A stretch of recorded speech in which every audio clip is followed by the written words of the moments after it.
नमस्कार, आप देख रहे हैं हेडलाइन ब्यूरो। आज तारीख है 28 जून और दिन रविवार और आज ही का दिन नेशनल इंश्योरेंस अवेयरनेस डे के रूप में मनाया जाता है। हम रोज भविष्य की योजनाएं बनाते हैं, लेकिन अचानक आने वाली मुसीबतों के बारे में कम सोचते हैं। यही दिन याद दिलाता है कि सुरक्षा सिर्फ आज की नहीं, आने वाले कल की भी जरूरत है। आप सभी से अनुरोध है कि आप भी अपने फ्यूचर के बारे में जरूर सोचें। चलिए अब आज की बड़ी और अहम खबरों के बारे में जानते हैं। अब आगे बात करते हैं दिल्ली पुलिस के कर्मचारियों और पेंशनर के लिए अच्छी खबर की। अब वेतन और पेंशन से जुड़ी शिकायतों का समाधान घर बैठे कराया जाएगा। यह नई व्यवस्था दिल्ली पुलिस के सभी थानों और यूनिटों में लागू कर दी गई है। इससे कर्मचारियों और रिटायर्ड पुलिसकर्मियों को दफ्तरों के चक्कर नहीं लगाने पड़ेंगे और उनकी शिकायतों का जल्द निपटारा भी हो सकेगा। अब जान लेते हैं मौसम का हाल। अगर आप पूर्वोत्तर भारत या बिहार की ओर यात्रा करने वाले हैं तो मौसम का अपडेट जरूर जान लें। मौसम विभाग ने आज पश्चिम बंगाल, सिक्किम, असम, मेघालय और बिहार समेत कई राज्यों में भारी से बहुत भारी बारिश का अलर्ट जारी किया है। वहीं पूर्वी और पश्चिम उत्तर प्रदेश के कुछ इलाकों में लू चलने की भी संभावना है। लोगों से अपील है कि मौसम विभाग की सलाह का पालन करें और जरूरत पड़ने पर ही घर से बाहर निकलें। अगर आप दिल्ली, एनसीआर, उत्तर प्रदेश या उत्तर भारत में बारिश का इंतजार कर रहे हैं तो अभी थोड़ा और इंतजार करना पड़ सकता है। मौसम विभाग के मुताबिक 1 जुलाई के बाद मानसून के आगे बढ़ने की संभावना है। तब तक कई इलाकों में गर्मी और उमस बनी रह सकती है। हालांकि अगले कुछ दिनों में हल्की बारिश और तेज हवाओं से थोड़ी राहत मिल सकती है। दिल्ली एनसीआर के लोगों के लिए भी बड़ी खुशखबरी है। जल्द ही गुरुग्राम, फरीदाबाद, नोएडा और ग्रेटर नोएडा को जोड़ने वाला नमो भारत कॉरिडोर और नई मेट्रो लाइन विकसित की जाएगी। इसके बनने से रोजाना ऑफिस आने जाने वाले लाखों लोगों का सफर तेज और आसान होगा। साथ ही सड़क पर ट्रैफिक कम होगा और यात्रा में लगने वाला समय भी काफी घट जाएगा। अगर आप इंजीनियरिंग या एमएससी कर चुके हैं और सरकारी नौकरी की तलाश में हैं, तो आपके लिए अच्छी खबर है। बीएसएनएल ने जूनियर टेलीकॉम ऑफिसर यानी जेटीओ के 100 पदों पर भर्ती निकाली है और इस भर्ती में फ्रेशर्स भी आवेदन कर सकते हैं। इच्छुक उम्मीदवार 3 जुलाई तक ऑनलाइन आवेदन कर सकते हैं। यह सरकारी नौकरी के साथ अच्छी सैलरी और करियर बनाने का बेहतरीन मौका है। अब आगे बात करते हैं अमरनाथ यात्रा की। अमरनाथ यात्रा शुरू होने से पहले जम्मू कश्मीर पुलिस ने श्रद्धालुओं की सुरक्षा के लिए प्रोजेक्ट हॉक आई लॉन्च किया है। इसके तहत यात्रा मार्ग पर ड्रोन, हाई रिजोल्यूशन सीसीटीवी कैमरे और फेस रिकॉग्निशन जैसी आधुनिक तकनीकों में 24 घंटे निगरानी की जाएगी। साथ ही सुरक्षा बल लगातार मॉक ड्रिल भी कर रहे हैं ताकि श्रद्धालु सुरक्षित और बिना किसी परेशानी के अपनी यात्रा पूरी कर सकें। अगर आप पटना जंक्शन या पूर्व मध्य रेलवे के बड़े स्टेशनों से सफर कर रहे हैं तो यह खबर आपके बहुत काम की है। अब ट्रेन आने से 30 मिनट पहले ही डिस्प्ले बोर्ड और एनटीईएस ऐप पर आपकी बोगी कहाँ रुकेगी इसकी सटीक जानकारी मिल जाएगी। इससे भारी सामान लेकर प्लेटफॉर्म पर भागदौड़ नहीं करनी पड़ेगी और बुजुर्गों, महिलाओं व परिवार के साथ सफर करने वालों को बड़ी राहत मिलेगी। अब आगे बात कर लेते हैं। अगर आप बिहार सिपाही भर्ती परीक्षा देने जा रहे हैं तो यह खबर जरूर सुन लें। अभ्यर्थियों की सुविधा के लिए रेलवे 27 और 28 जून को 13 स्पेशल ट्रेनें चला रहा है। ये ट्रेनें पटना और समस्तीपुर रेलवे मंडल के कई प्रमुख रूटों पर चलेंगी ताकि परीक्षार्थी समय पर अपने परीक्षा केंद्र पहुंच सकें। सफर से पहले अपने रूट और ट्रेन का सफर जरूर चेक कर लें। अब आगे बात करते हैं विदेश से एमबीबीएस की पढ़ाई करके लौटने वाले मेडिकल छात्रों के लिए। रविवार यानी 28 जून 2026 का दिन काफी अहम है। इस दिन जून 2026 सेशन के लिए फॉरेन मेडिकल ग्रेजुएट एग्जामिनेशन होने वाला है। एनबीईएमएस की तरफ से एडमिट कार्ड भी जारी कर दिए गए हैं। परीक्षा वाले दिन समय से पहले सेंटर पहुँचे और अपने साथ एडमिट कार्ड और वैध फोटो आईडी जरूर रखें। मोबाइल, स्मार्ट वॉच और अन्य इलेक्ट्रॉनिक सामान परीक्षा केंद्र में ले जाने की अनुमति नहीं होगी। नियमों का पालन करने से आपको परीक्षा के दिन किसी तरह की परेशानी का भी सामना नहीं करना पड़ेगा। अगर आप जेईई मेन के जरिए इंजीनियरिंग में दाखिला लेना चाहते हैं तो यह खबर आपके काम की है। JOSAA काउंसलिंग के पहले राउंड के आंकड़ों में एनआईटी हमीरपुर में सबसे ज्यादा सीटें मैकेनिकल और इलेक्ट्रिकल इंजीनियरिंग में हैं, जबकि कंप्यूटर साइंस में सीटें कम हैं और मुकाबला ज्यादा है। ऐसे में अपनी रैंक के हिसाब से समझदारी से ब्रांच चुनें ताकि अच्छे कॉलेज में एडमिशन मिलने की संभावना बढ़ सके। पुणे के चर्चित केतन अग्रवाल हत्याकांड में हर दिन नए खुलासे हो रहे हैं। पुलिस का दावा है कि मुख्य आरोपी सिया गोयल का सह आरोपी चेतन चौधरी के साथ पहले से रिश्ता था और उसके भाई को भी इसकी जानकारी थी। वहीं केतन के पिता विशाल अग्रवाल ने आरोप लगाया है कि शादी से पहले उन्हें सिया की पढ़ाई और उसके व्यक्तित्व के बारे में गलत जानकारी दी गई थी। उनका कहना है कि सिया 12वीं फेल थी जबकि उसे कॉमर्स ग्रेजुएट बताया गया था। उन्होंने यह भी आरोप लगाया कि सिया को शराब पीने जैसी बुरी आदतें थी और उसका परिवार भी उसके व्यवहार से परेशान था। अब आगे बात करते हैं राम मंदिर दान मामले की। अयोध्या के श्री राम जन्मभूमि तीर्थ क्षेत्र ट्रस्ट से जुड़े दान गबन मामले में जांच लगातार तेज हो रही है। इस मामले में गिरफ्तार 8 आरोपियों को 14 दिन की न्यायिक हिरासत में भेज दिया गया है। एसआईटी की शुरुआती जांच में दान की रकम में करोड़ों रुपए की कथित हेराफेरी की बात सामने आई है और अब तक करीब 80 लाख रुपए बरामद किए जा चुके हैं। वहीं सूत्रों के मुताबिक श्री राम जन्मभूमि तीर्थ क्षेत्र ट्रस्ट अब अपने वित्तीय और प्रशासनिक कामकाज की निगरानी के लिए मुख्य कार्यकारी अधिकारी सीईओ नियुक्त करने पर विचार कर रहा है। इससे ट्रस्ट के प्रशासन को और पारदर्शी बनाने की भी कोशिश की जा रही है।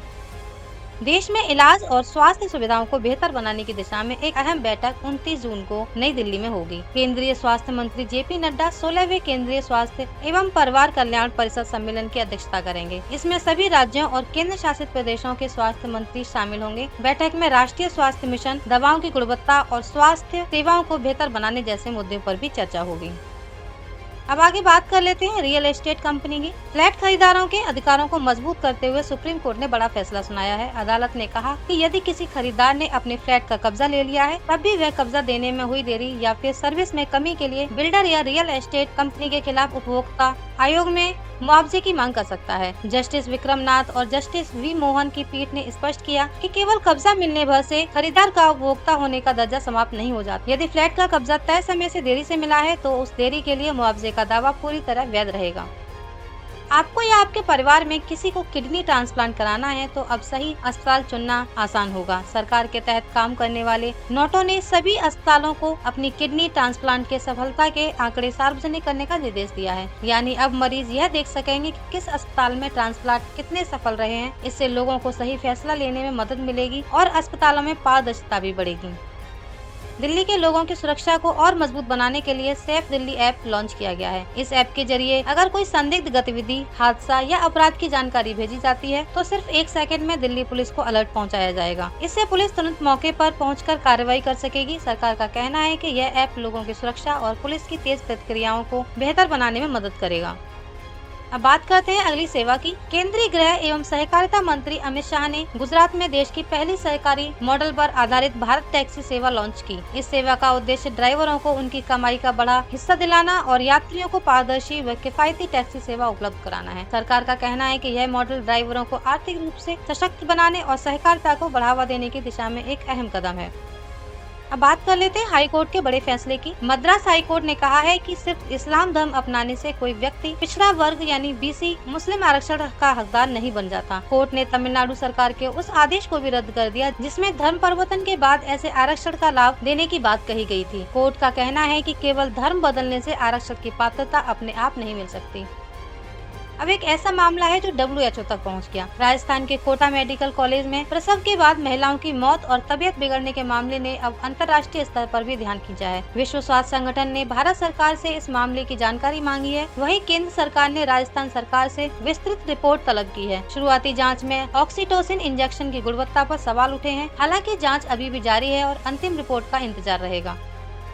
अब बात करते हैं आगे की खबर पर। मध्य प्रदेश के मशहूर GI टैग वाले रीवा सुंदरजा आम की पहली व्यावसायिक खेप अब संयुक्त अरब अमीरात यानी UAE भेजी गई है। एपीडा की मदद से हुआ यह निर्यात रीवा के आम उत्पादकों के लिए बड़ी खुशखबरी है। इससे किसानों को बेहतर दाम मिलने की उम्मीद है और भारतीय फलों की पहचान अंतर्राष्ट्रीय बाजार में और मजबूत होगी।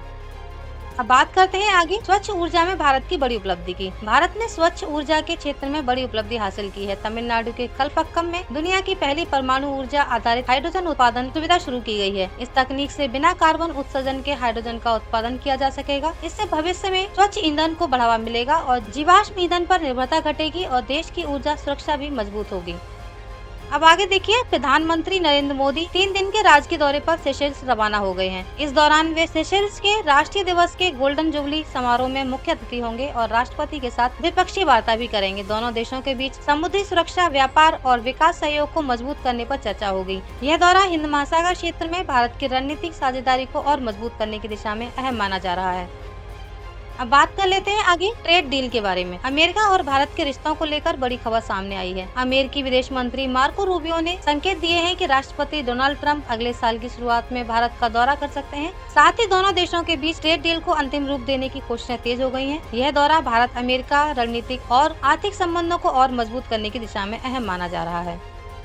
आइए अब आगे चलते हैं, आगे खबर देखते हैं। अमेरिका और ईरान के बीच तनाव एक बार फिर बढ़ गया है। अमेरिका ने ईरान के कई सैन्य ठिकानों पर हवाई हमले किए। अमेरिकी सेना का कहना है कि यह कार्रवाई हॉर्मुज में एक मालवाहक जहाज पर हुए ड्रोन हमले के जवाब में की गई है। इस घटनाक्रम के बाद पूरे पश्चिम एशिया में तनाव बढ़ गया है और दुनिया की तेल आपूर्ति पर भी असर पड़ने की आशंका जताई जा रही है। अब रुक करते हैं अगली खबर पर। अमेरिका ने भारत की SBL एनर्जी और उसके CEO आलोक चौधरी पर प्रतिबंध लगाए हैं। अमेरिका का आरोप है कि कंपनी ने सूडान में चल रहे गृह युद्ध के दौरान विस्फोटक सामग्री की आपूर्ति की। हालांकि इस मामले में कंपनी की ओर से अभी कोई आधिकारिक प्रतिक्रिया सामने नहीं आई है। यह मामला अंतर्राष्ट्रीय सुरक्षा से जुड़ा होने के कारण चर्चा में है।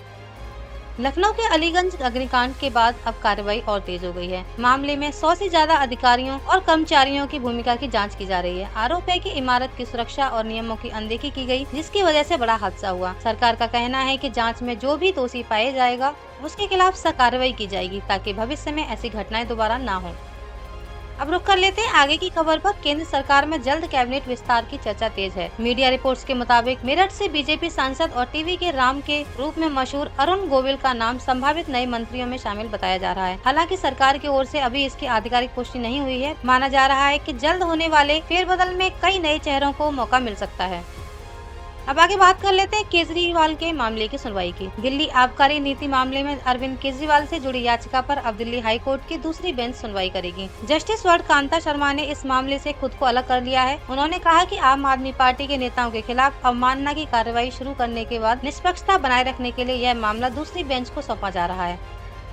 अब रुख कर लेते हैं अगली खबर पर। बिहार की राजनीति में उस समय हलचल मच गई जब पूर्व मुख्यमंत्री नीतीश कुमार और उनके पुराने सहयोगी RCP सिंह एक ही जगह पर नजर आए। दोनों की मुलाकात पटना के 7 सर्कुलर रोड स्थित आवास पर हुई। हालांकि मीडिया रिपोर्ट्स के मुताबिक दोनों नेताओं के बीच कोई बातचीत नहीं हुई। इस मुलाकात के बाद राज्य में राजनीतिक अटकलें और तेज हो गई हैं और अलग अलग तरह के कयास भी लगाए जा रहे हैं। अब बात कर लेते हैं आगे खान सर के केस के बारे में। पटना के चर्चित कोचिंग फायरिंग केस में अब कोर्ट में सुनवाई तेज हो गई है। इस मामले में कोचिंग संचालक खान सर को फिलहाल 30 जून तक गिरफ्तारी से राहत मिली हुई है और अगली सुनवाई भी इसी तारीख को तय है। इसी केस में उनके कोचिंग संस्थान से जुड़े 2 सुरक्षा गार्डों की जमानत पर भी सुनवाई चल रही है, जबकि एक अन्य आरोपी और कोचिंग डायरेक्टर रोशन आनंद को पहले ही जमानत मिल चुकी है। कांग्रेस की वरिष्ठ नेता और संसदीय दल की अध्यक्ष सोनिया गांधी ने गाजा और इजरायल मुद्दे पर केंद्र सरकार की विदेश नीति को लेकर सवाल उठाए हैं। उन्होंने आरोप लगाया है कि भारत की आवाज इस मुद्दे पर काफी मौन और कमजोर रही है और सरकार का रुख मानवीय मूल्यों से हटकर दिखाई देता है। सोनिया गांधी के इस बयान के बाद राजनीतिक बहस और तेज हो गई है। वहीं बीजेपी ने पलटवार करते हुए कांग्रेस पर आरोप लगाया कि वह विदेश नीति जैसे गंभीर मुद्दे को भी राजनीतिक फायदे के लिए इस्तेमाल कर रही है। कांग्रेस सांसद शशि थरूर ने केंद्र सरकार के उस बयान पर सवाल उठाए हैं जिसमें कहा गया है कि पासपोर्ट नागरिकता का पक्का सबूत नहीं है। थरूर ने इस स्थिति को अजीब कानूनी विरोधाभास बताते हुए कहा कि आम लोगों के लिए यह समझना मुश्किल है कि अगर पासपोर्ट भी नागरिकता का प्रमाण नहीं है तो फिर कौन सा दस्तावेज होगा। उन्होंने सुझाव दिया कि कानून में बदलाव कर पासपोर्ट और आधार कार्ड को नागरिकता का मजबूत प्रमाण माना जाए। अब चलते हैं अगली खबर की ओर। अमेरिका में भारतीय उद्योगपति गौतम अडानी से जुड़े मामले में एक नया कानूनी मोड़ आया है। अमेरिकी अदालत ने कहा कि सरकार ने इस केस को बंद करने का जो फैसला लिया है उसके पीछे के कारणों को स्पष्ट रूप से बताना होगा। कोर्ट ने साफ कहा कि सिर्फ सामान्य बयान देकर मामला खत्म नहीं किया जा सकता और पूरी जानकारी पेश करनी होगी। इस मामले में पहले अमेरिकी एजेंसियों ने अडानी ग्रुप पर सिक्योरिटीज फ्रॉड और रिश्वतखोरी के आरोप लगाए थे। हालांकि बाद में सरकार ने केस आगे न बढ़ाने का फैसला भी किया था। अब बात कर लेते हैं आगे कंपनियों की। एक कंपनी एप्पल ने अपने कई प्रोडक्ट्स जैसे मैकबुक और आईपैड की कीमतों में बढ़ोतरी कर दी है। कंपनी का कहना है कि दुनिया भर में मेमोरी और स्टोरेज चिप्स की लागत बढ़ने की वजह से यह फैसला लिया गया है। रिपोर्ट्स के मुताबिक कुछ मैकबुक मॉडल्स की कीमतों में हजारों से लेकर करीब 70,000 रुपए तक का इजाफा हुआ है, जबकि आईपैड भी पहले से काफी महंगे हो गए हैं। अब बात कर लेते हैं आगे मंदिर की। राजस्थान के खाटू श्याम मंदिर में 3 दिवसीय मेले के दौरान करीब 3,25,000 श्रद्धालुओं ने बाबा श्याम के दर्शन किए। प्रशासन ने सुरक्षा और भीड़ प्रबंधन के लिए भी खास इंतजाम किए ताकि श्रद्धालु बिना परेशानी के दर्शन कर सकें। मेला समाप्त होने के बाद भी खाटू श्याम जी मंदिर में श्रद्धालुओं की संख्या कम होने का नाम नहीं ले रही है। शनिवार और रविवार को वीकेंड के होने के कारण दूर दूर से भक्त बाबा श्याम के दर्शन के लिए पहुँच रहे हैं। श्री श्याम मंदिर कमेटी के अनुसार श्रद्धालुओं की भीड़ और उनकी सुविधा को ध्यान में रखते हुए शनिवार और रविवार को दोपहर 2 बजे से 4 बजे तक मंदिर बंद नहीं किया जाएगा। सोमवार को वीकेंड समाप्त होने के बाद मंदिर दोपहर के समय अपने निर्धारित समयानुसार बंद रहेगा। जून के अंत से हिंदू पंचांग का पवित्र आषाढ़ मास शुरू हो जाता है, जो भगवान विष्णु को समर्पित माना जाता है। इस महीने में भक्त पूजा, जप और व्रत को खास महत्व देते हैं, क्योंकि धार्मिक मान्यता है कि इस दौरान किए गए कर्मों का फल अधिक मिलता है। इसी महीने में देवशयनी एकादशी आती है, जब भगवान विष्णु को योग निद्रा में माना जाता है और 4 महीने का चातुर्मास शुरू हो जाता है। इस दौरान कई शुभ कार्यों और शादियों पर भी रोक मानी जाती है और लोग अधिक भक्ति व संयम का पालन करते हैं। अगर आप सरकारी नौकरी की तैयारी कर रहे हैं तो आपके लिए अच्छी खबर है। भारतीय वायुसेना ने ग्रुप सी, MTS समेत कई पदों पर भर्ती निकाली है। 10वीं पास उम्मीदवार भी आवेदन कर सकते हैं। चयनित अभ्यर्थियों को 7वें वेतन आयोग के तहत सैलरी और अन्य सरकारी सुविधाएं मिलेंगी। इच्छुक उम्मीदवार 27 जुलाई तक आवेदन कर सकते हैं। अब जान लेते हैं अगली नौकरी के बारे में। अगर आपने ग्रेजुएशन पूरी कर ली है और सरकारी नौकरी की तलाश में है तो यह खबर आपके लिए है। SBI, एम्स, DSSB और भारतीय नौसेना समेत कई बड़े संस्थानों में 5400 से ज्यादा पदों पर भर्ती निकली है। इनमें फ्रेशर्स भी आवेदन कर सकते हैं। अलग अलग भर्तियों की आवेदन की अंतिम तारीख अलग है, इसलिए समय रहते नोटिफिकेशन देखकर आवेदन जरूर करें। दिल्ली यूनिवर्सिटी में ग्रेजुएशन करने वालों के लिए महत्वपूर्ण खबर। DU ने UG एडमिशन के लिए CSAS पोर्टल पर रजिस्ट्रेशन शुरू कर दिए हैं। जिन छात्रों ने CUET UG 2026 परीक्षा दी है, वे अपनी पसंद के कॉलेज और कोर्स के लिए आवेदन कर सकते हैं। आवेदन करते समय जरूरी दस्तावेज तैयार रखें और अंतिम तारीख का इंतजार न करें। अगर आप महाराष्ट्र टेट परीक्षा 2026 देने वाले हैं तो यह खबर आपके लिए है। 28 जून को होने वाली परीक्षा को पेपर लीक के शक के चलते फिलहाल टाल दिया गया है। पुलिस ने भिवंडी में छापेमारी के दौरान कुछ लोगों के पास ऐसे सवाल बरामद किए जो असली प्रश्न पत्र से मेल खाते थे। अब नई परीक्षा तारीख जल्द घोषित की जाएगी। अभ्यर्थियों से कहा गया है कि वे आधिकारिक वेबसाइट पर नजर बनाए रखें। अब चलते हैं अगली खबर की ओर। असम के छोटे चाय किसानों के लिए अच्छी खबर है। अब उन्हें किसान ID मिलेगी, जिससे वे PM किसान समेत कई सरकारी योजनाओं का लाभ आसानी से उठा सकेंगे। सरकार का ये भी कहना है कि इससे किसानों को आर्थिक मदद, सब्सिडी और दूसरी सुविधाएं पाने में आसानी होगी। यह कदम लाखों छोटे चाय उत्पादकों की आय बढ़ाने और उन्हें सरकारी योजनाओं से जोड़ने के लिए उठाया गया है। अगर आप जुलाई में UP रूट पर ट्रेन से सफर करने वाले हैं तो पहले अपनी ट्रेन का स्टेटस जरूर चेक कर लें। रेलवे ने ट्रैक मरम्मत और इंफ्रास्ट्रक्चर के काम के चलते कई ट्रेनों को अलग अलग तारीखों पर रद्द किया गया है, जबकि कुछ ट्रेनों के रूट में भी बदलाव किया गया है। घर से निकलने से पहले IRCTC या NTES ऐप पर अपनी ट्रेन की जानकारी जरूर देख लें, ताकि सफर के दौरान परेशानी से बचा जा सके। अगर आपका PF खाता है तो सुनिए, EPFO का पोर्टल 26 से 29 जून तक बंद रहेगा। इस दौरान PF निकालने, क्लेम करने और कई ऑनलाइन सेवाएं उपलब्ध नहीं होंगी। हालांकि 30 जून से पोर्टल फिर शुरू हो जाएगा। UPI और ATM से PF निकालने की सुविधा को लेकर चर्चा जरूर है, लेकिन EPFO ने अभी इसकी आधिकारिक शुरुआत की तारीख का ऐलान नहीं किया है। अगर आप MPSC की तैयारी कर रहे हैं तो आपके लिए अच्छी खबर है। अब MPSC की प्रारंभिक परीक्षाएं कंप्यूटर आधारित यानी CBT मोड में होंगी। आयोग का लक्ष्य है कि परीक्षा के 21 दिनों के भीतर रिजल्ट जारी कर दिया जाए और पूरी भर्ती प्रक्रिया उसी साल पूरी हो। इससे उम्मीदवारों को लंबे इंतजार से राहत मिलेगी और भर्ती प्रक्रिया भी तेज होगी। उत्तर प्रदेश के मुख्यमंत्री योगी आदित्यनाथ ने नोएडा और ग्रेटर नोएडा में करीब 2478 करोड़ रुपए की कई विकास परियोजनाओं का लोकार्पण और शिलान्यास किया। इनमें सड़क, पानी, ड्रेनेज, स्मार्ट सिटी और नागरिक सुविधाओं से जुड़े कई प्रोजेक्ट शामिल हैं। सरकार का कहना है कि इससे लोगों को बेहतर सुविधाएं मिलेंगी और क्षेत्र के विकास को नई रफ्तार मिलेगी। महाराष्ट्र की राजनीति में एक बार फिर हिंदुत्व और अयोध्या का मुद्दा गर्मा गया है। शिवसेना प्रमुख उद्धव ठाकरे ने अयोध्या के राम मंदिर में मिले दान में कथित गबन के मामले को लेकर भाजपा पर हमला बोला है। उद्धव ठाकरे ने आरोप लगाया कि भाजपा ने हिंदुओं की भावनाओं से खेलकर उनका विश्वास तोड़ा है। उन्होंने ये भी कहा कि उनकी पार्टी भाजपा मुक्त राम के लिए आंदोलन करेगी। अब देखिए अगली खबर कोलकाता से आ रही है। कोलकाता के तारातला इलाके में निर्माणाधीन गोदाम गिरने के हादसे में मृतकों की संख्या बढ़कर 16 हो गई है। राहत और बचाव अभियान लगातार चौथे दिन भी जारी है। मलबे में अब भी किसी के फंसे होने की आशंका को देखते हुए NDRF और अन्य एजेंसियां सर्च ऑपरेशन चला रही हैं। वहीं हादसे की वजह जानने के लिए SIT जाँच भी जारी है। अब चलते हैं बिहार की तरफ। बिहार के भरत तिवारी एनकाउंटर की गूंज अब उत्तर प्रदेश की राजनीति तक पहुंच गई है। UP कांग्रेस अध्यक्ष अजय राय ने भरत तिवारी के परिवार से मुलाकात की और इस मामले को ब्राह्मण समाज से जोड़ते हुए निष्पक्ष जांच की मांग की। इसे लेकर 2027 के विधानसभा चुनाव से पहले ब्राह्मण वोट बैंक की राजनीति भी तेज होती दिखाई दे रही है। पाकिस्तान के रक्षा मंत्री ख्वाजा आसिफ ने अपने एक बयान को लेकर अपने ही देश में घिर गए हैं। ख्वाजा आसिफ ने हाल ही में पाकिस्तान में ही दिए एक टीवी इंटरव्यू में कहा था, POK के रावलकोट और मीरपुर के निवासी असली कश्मीरी नहीं हैं। POK के प्रधानमंत्री फैसल मुमताज राठौर ने उनके बयान पर नाराजगी जताते हुए कहा, हमें अपनी पहचान का सर्टिफिकेट किसी से नहीं चाहिए। इस विवाद के बाद पाकिस्तान और POK के बीच सियासी तनातनी बढ़ गई है। वहीं भरत तिवारी एनकाउंटर में एक नई रिपोर्ट सामने आई है। बिहार के चर्चित भरत तिवारी एनकाउंटर मामले में पोस्टमार्टम रिपोर्ट सामने आ गई है। रिपोर्ट के मुताबिक भरत तिवारी को कुल 5 गोलियां लगी थी, जिनमें से एक गोली शरीर के अंदर फंसी मिली, जिसे पोस्टमार्टम के दौरान निकाला गया। इस नए खुलासे के बाद मामले को लेकर सवाल और तेज हो गए हैं। वहीं पूरे मामले की न्यायिक जाँच जारी है। वहीं अब बात कर लेते हैं मिड डे मील की। पश्चिम बंगाल में मिड डे मील से अंडा हटाने की खबरों को लेकर टीएमसी सांसद महुआ मोइत्रा ने बीजेपी पर निशाना साधा है। उन्होंने कहा कि बच्चों के पोषण से समझौता नहीं होना चाहिए और सवाल किया कि क्या बंगालियों को पता है कि राजमा क्या होता है। हालांकि इस बीच इस्कॉन ने स्पष्ट किया है कि मिड डे मील का अंतिम मेन्यू अभी तय नहीं हुआ है। जब तक मैं दिल्ली नहीं गई, मुझे भी नहीं पता था कि राजमा क्या होता है। उन्होंने आगे कहा, हमारे स्कूल जाने वाले 40% बच्चे स्कूल इसलिए जाते हैं क्योंकि उन्हें दिन का एक पौष्टिक और गर्म खाना वहीं मिलता है, इसलिए यह बात पूरी तरह बकवास है। अब कश्मीर घूमने वालों के लिए एक अच्छी खबर आई है। अक्टूबर से श्रीनगर और आसपास के इलाकों में 100 नई इलेक्ट्रिक बसें शुरू की जाएंगी। इन बसों में यात्रियों को आरामदायक सीटें, आधुनिक सुविधाएं और प्रदूषण मुक्त सफर मिलेगा। सरकार का कहना है कि इससे स्थानीय लोगों के साथ साथ पर्यटकों को भी बेहतर और आसान सार्वजनिक परिवहन की सुविधा मिलेगी। अब हम बात कर लेते हैं अपनी आखिरी खबर की। तमिल सिनेमा के दिग्गज निर्देशक, अभिनेता और लेखक के भाग्यराज का 73 साल की उम्र में दिल का दौरा पड़ने से निधन हो गया। उन्होंने तमिल सिनेमा की कई यादगार फिल्में बनाई और अमिताभ बच्चन की सुपरहिट हिंदी फिल्म आखिरी रास्ता का भी निर्देशन किया था। उनके निधन पर फिल्म जगत और नेताओं ने गहरा शोक जताया है। के भाग्यराज के निधन पर उपराष्ट्रपति सीपी राधाकृष्णन ने गहरा शोक व्यक्त किया। उन्होंने कहा कि भारतीय सिनेमा में भाग्यराज का योगदान हमेशा याद रखा जाएगा और उनके परिवार व प्रशंसकों के प्रति संवेदना व्यक्त की। अगर आपको किसी भी न्यूज़ के बारे में और जानना है तो कमेंट करके जरूर बताएं और हेडलाइन ब्यूरो को सब्सक्राइब करना ना भूलें। धन्यवाद।